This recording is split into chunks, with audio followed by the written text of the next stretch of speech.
Currently, what a story needs to truly capture my interest is definitely dialogue. It needs characters besides the one, the protagonist, who lives and creates the story.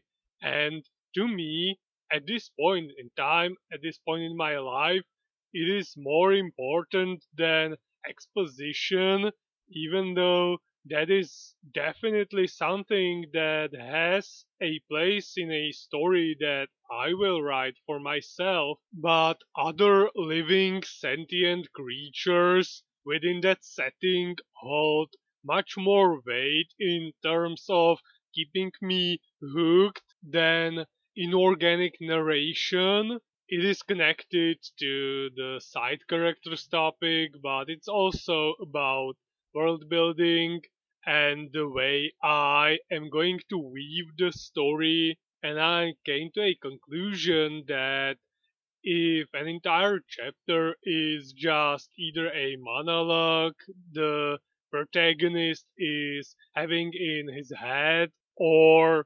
descriptions for the sake of a imaginary reader, chances are that I would skip it if I were that reader.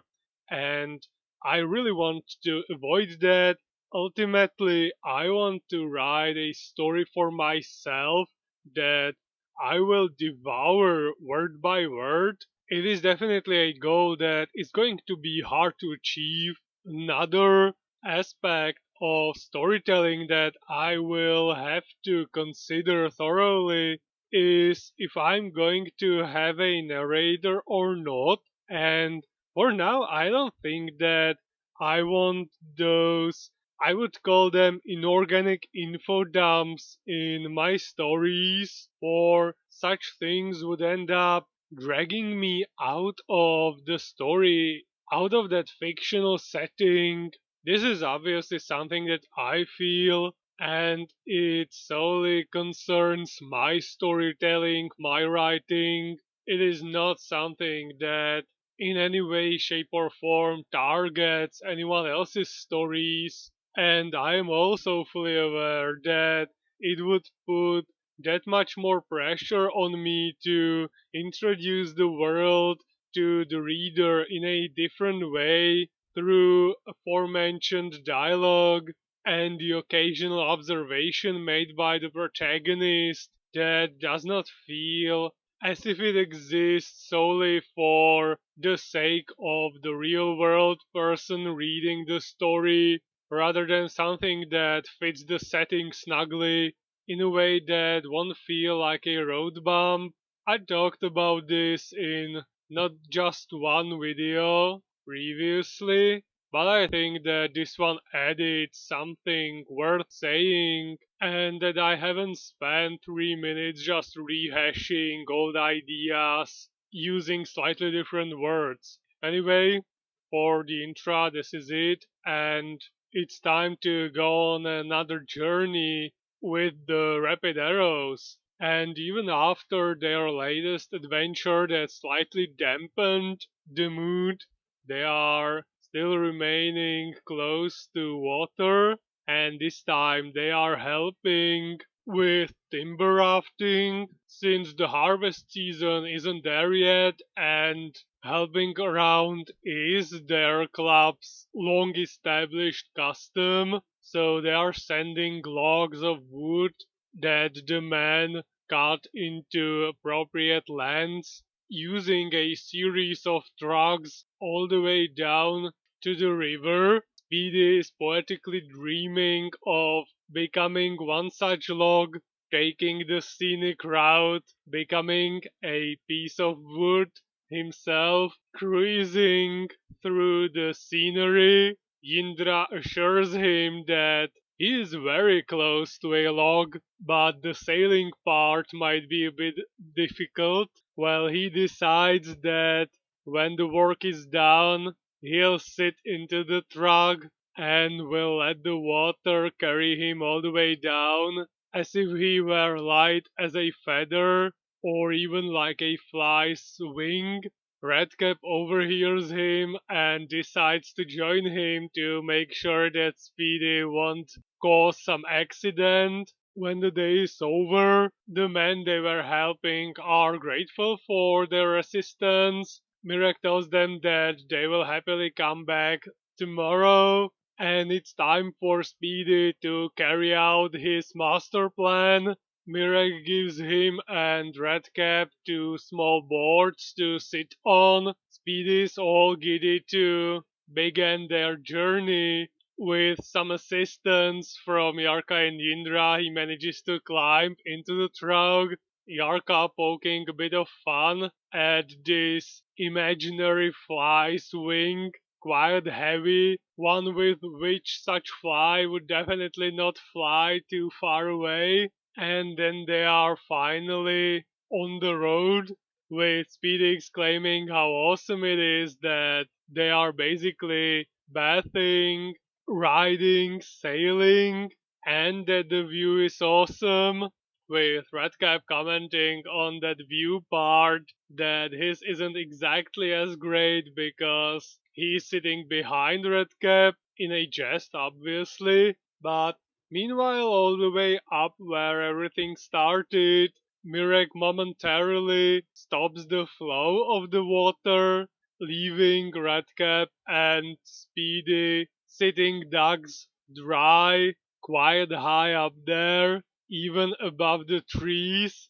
with no water flowing, the purpose of which is to allow Yarka and Yindra to observe the end of Redcap's and Speedy's journey, and namely their landing in the water. Slight panic ensues within the duo, but fortunately the flow resumes before it becomes really bad. And then they are already almost at the end of their journey, and Speedy finally gets to see the height from which they are going to fall into the river, which does make him slightly nervous, hoping for another flow outage, desperately wishing for a break, but despite his prayers, it is inevitable, and to the great amusement of everyone around, the fly's wing finally lands in the water, with the last, if only, being cut off by the watery abyss, and that ends the long water arc and the holiday season, because the next story begins with Mirek welcoming the rest of the club after all vacations are done.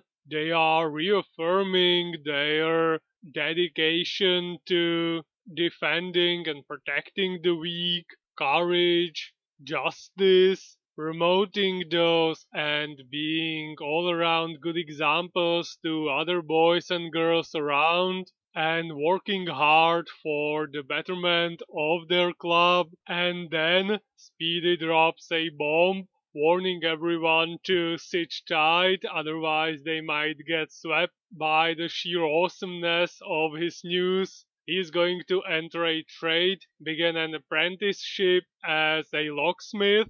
The rest of the club decides to accompany him to the workshop on the day of his admission. Mirek probing his mood, if he is being nervous or anything like that. Speedy dismisses the concerns, stating that he's all ready to begin a new chapter in his life, and when he is on the sill of the door, he proclaims, left leg first, stumbles, and falls down a set of tricky stairs that are right beyond the doorstep, while saying that he's there to step into the apprenticeship. An old man in the workshop welcomes him, laughing that he didn't exactly step into it, more like flew into it, and then he introduces the rest of the workers in there. A man called Mr. Shingles, as in the roof covers, and three other apprentices, Stickman, Buggle, and Scarecrow. Those three are not exactly thrilled by Speedy's presence in the workshop. One of them thinks that he had seen Speedy somewhere or he is reminding him of someone.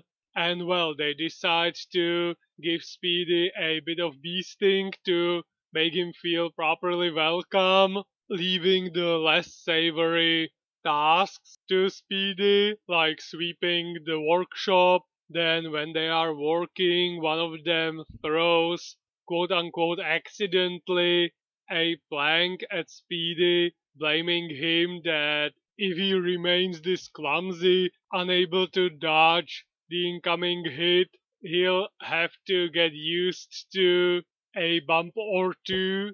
Well, Speedy recognizes the pattern but is not going to fall like they might expect him to. And when he is asked by Mr. Shingles to clean up the windows, he climbs all the way up there since they are in the basement floor. So the windows are near the ceiling. He cleans the window and then the bucket of water he used to do the task with accidentally slips in his hands and completely drenches the trio beneath him, which he comments on with saying that they have to expect that from a butterfinger like him, proving himself to be able to bite back.